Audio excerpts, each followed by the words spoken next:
ॐ प्रणो देवी सरस्वती वाजेभिर्वाजिनीवती धीनामवित्र्यवतु।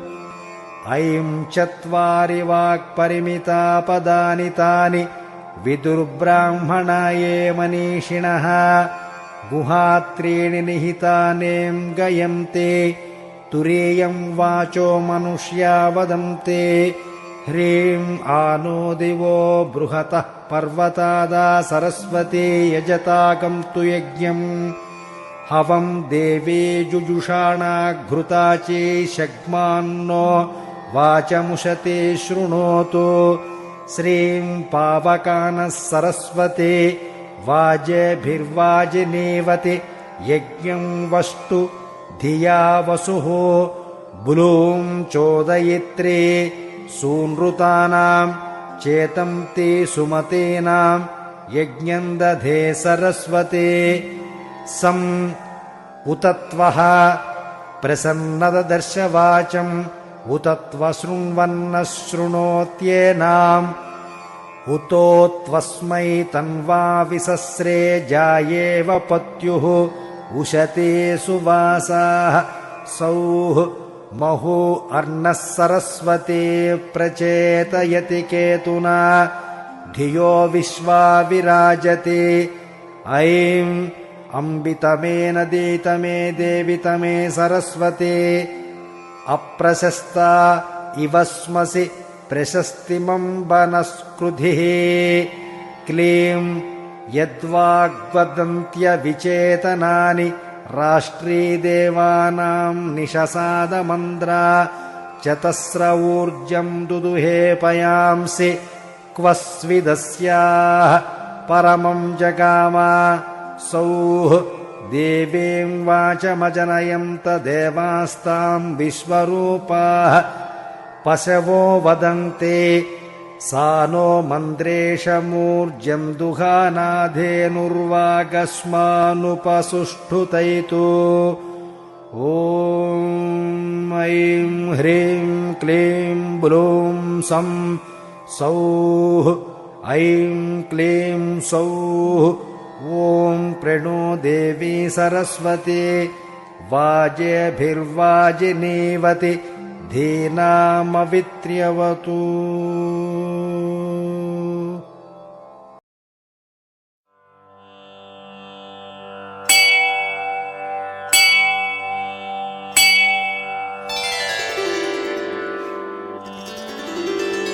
या कुन्देन्दुतुषारहारधवला या शुभ्रवस्त्रावृता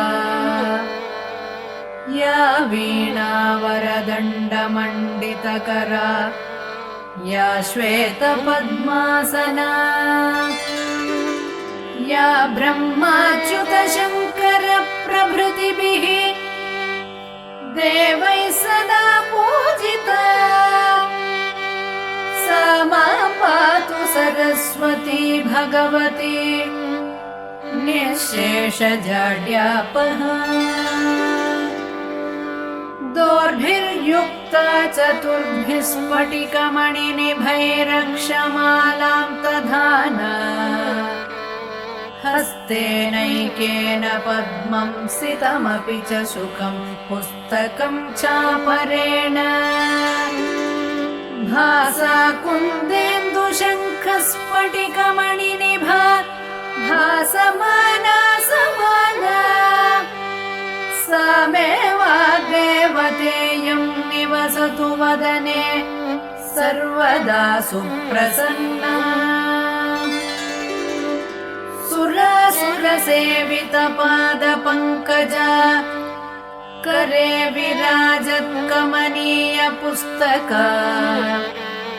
विरिञ्चि पत्नी कमलासनस्थिता सरस्वती नृत्यतु वाचि मे सदा। सरस्वती सरसिजकेसरप्रभा तपस्विनी श्रुतकमलासनप्रिया। घनस्तनी कमलविलोललोचना मनस्विनी भवतु वरप्रसादिनी।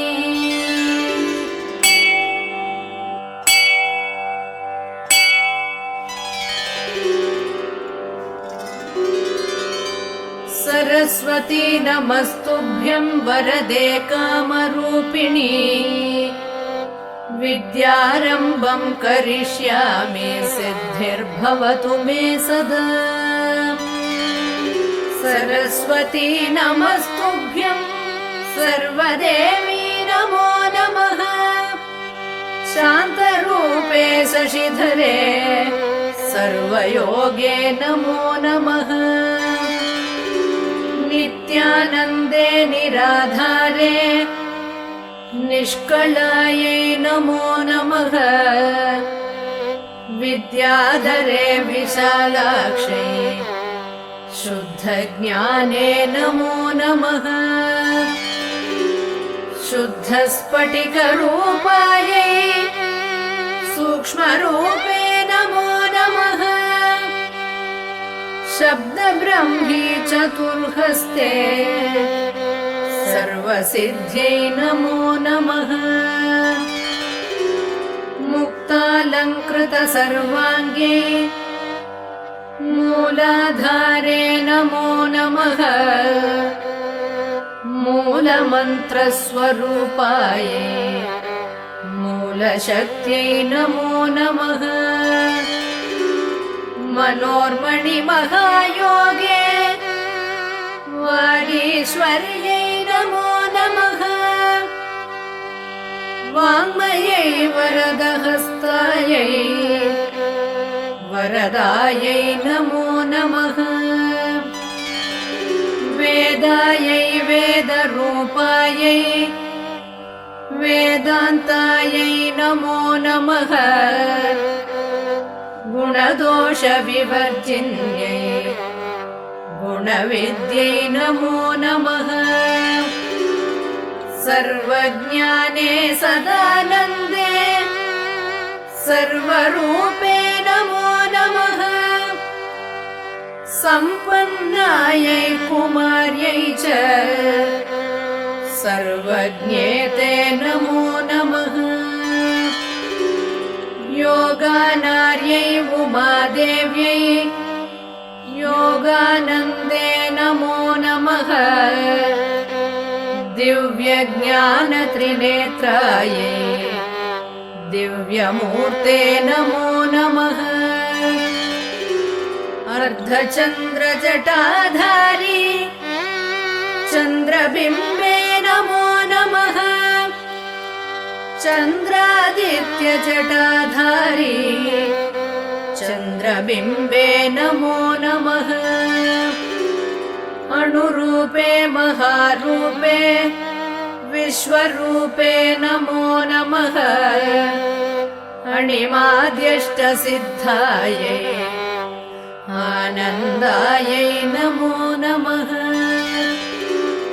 ज्ञानविज्ञानरूपायै ज्ञानमूर्ते नमो नमः। ज्ञानशास्त्रस्वरूपायै नानारूपे नमो नमः। पद्मजा पद्मवंशा च पद्मरूपे नमो नमः। परवेष्ट्यै परामूर्ते नमस्ते पापनाशिनी। महादेव्यै महाकाल्यै महालक्ष्म्यै नमो नमः। ब्रह्मविष्णुशिवायै च ब्रह्मनार्यै नमो नमः। कमलाकरपुष्पा च कर्मरूपे नमो नमः। कपाली कर्मदीप्तायै कर्मदायै नमो नमः।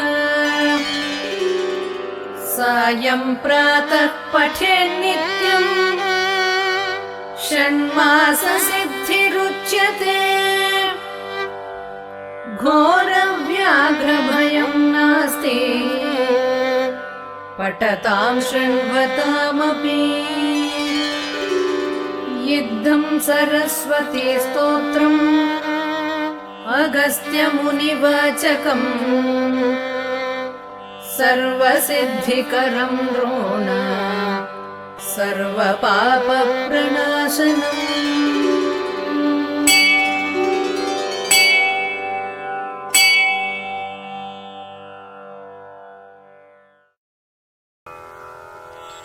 हिरण्यवर्णां हरिणीं सुवर्णरजतस्रजां चन्द्रां हिरण्मयीं लक्ष्मीं जातवेदो ममावह तां आवह जातवेदो लक्ष्मीमनुपगामिनीं यस्यां हिरण्यं विन्देयङ्गामस्वं पुरुषानहम् अश्वपूर्वां रथमज्जां हस्तिनादप्रबोधिनीम् श्रियं देवीमपह्वये श्रीर्मा देवी जुषदाम् कांसोऽस्मितां हिरण्यप्राकारामार्द्रान् ज्वलन्तीं तृप्तां तर्पयन्तीं पद्मे स्थितां पद्मवर्धां तामिहोपह्वये श्रियम् चन्द्रां प्रभासां विशसा ज्वलन्तीं त्रयं लोके देवजुष्टामुदाराम् तां पद्मदेवीं शरणमहं प्रपद्ये लक्ष्मीर्मेणस्य तां त्वां वृणे आदित्यवर्णे तमसोऽधिजातो वनस्पतिस्तव वृक्षोदबिल्वः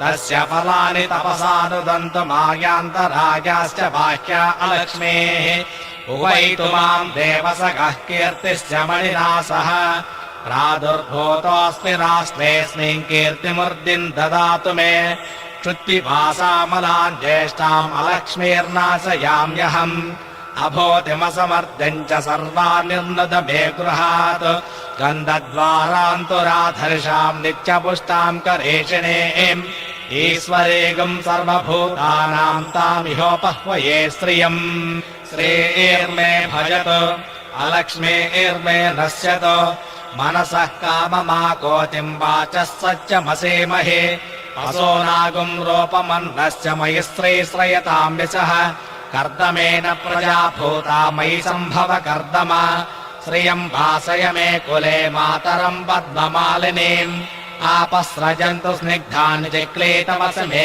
गृहे निजदेवीम् मातरम् त्रियम् वासय मे कुले आर्द्राम् यःकर्णीम् इष्टिम् सुवर्णाम् हेममालिनीम् सूर्यां हिरण्मयीं लक्ष्मीं जातवेदो ममावह आर्द्रां पुष्करिणीं पुष्टिं पिङ्गळां पद्ममालिनीं चन्द्रां हिरण्मयीं लक्ष्मीं जातवेदो ममावह ताम् आवह जातवेदो लक्ष्मीमनुपगामिनीं यस्यां हिरण्यं प्रभूतं गावो दास्योऽस्वान् विन्देयं पुरुषानहम् यस्वच प्रेतो भूत्वा दुहितायाज्यमन्वहम् श्रियः पञ्चदशश्च श्रीकामः सततम् जपेत् आनन्दः कर्दमश्चैव चिक्लेत इति विस्तृताः अशयश्चैत्रयः पुत्रा स्वयम् श्रीरेव देवता पद्मानने पद्मभूरो पद्माक्षे पद्मसम्भवे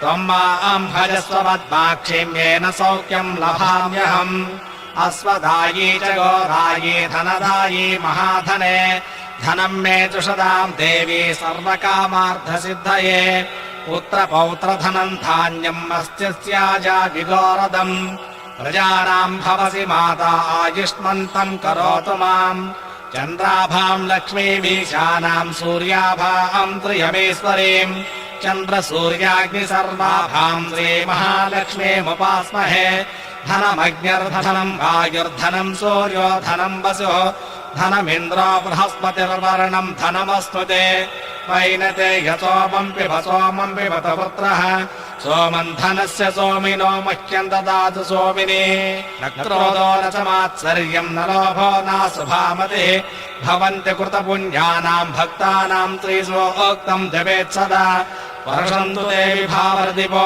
अभ्रस्य विद्युतः रोहन्तु सर्वबीजान्यवब्रह्म द्विषोजिः पद्मप्रिये पद्मिनि पद्महस्ते पद्मालये पद्मदलायताक्षे विश्वप्रिये विष्णुमनोनुकूले त्वत्पाद पद्मम् महि सन्निधस्व यासा पद्मासनस्था विपुलकटितरी पद्मपत्रायताक्षी गम्भीरा वर्तनाभिस्तनवर्णमिता शुभ्रवस्तोत्तरीय लक्ष्मीर्दिव्यैर्गजेन्द्रैर्मणिगणकचितैः स्नापिता हेमकुम्भैः नित्यम् सा पद्महस्ता मम वसतु गृहे सर्वमाङ्गल्ययुक्ता लक्ष्मीम् क्षीरसमुद्रराजतनयाम् श्रीरङ्गधामेश्वरीम् दासे भूतसमस्तदेवनिताम् लोकैकदीपाङ्कुराम् श्रीमन्मन्थकटाक्षलब्धविभवद्ब्रह्मेन्द्रगङ्गाधराम् त्वाम् त्रैलोक्यकुटुम्बिनीम् सरसिजाम् वन्दे मुकुन्दप्रियाम् सिद्धलक्ष्मीर्मोक्षलक्ष्मीर्जयलक्ष्मी सरस्वते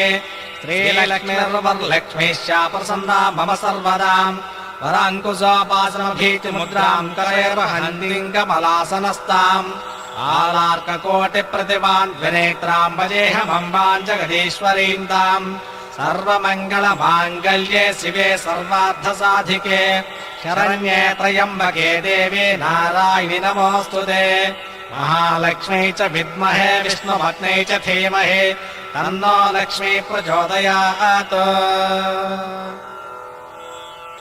हिरण्यवर्णाम् हरिणीम् सुवर्णरजतस्रजाम् चन्द्राम् हिरण्मयीम् लक्ष्मीम् जातवेदो ममावह ताम् आवह जातवेदो लक्ष्मीमनपगामिनीम् यस्याम् हिरण्यम् विन्देयम् कामस्वम् पुरुषानहम् अश्वपूर्वाम्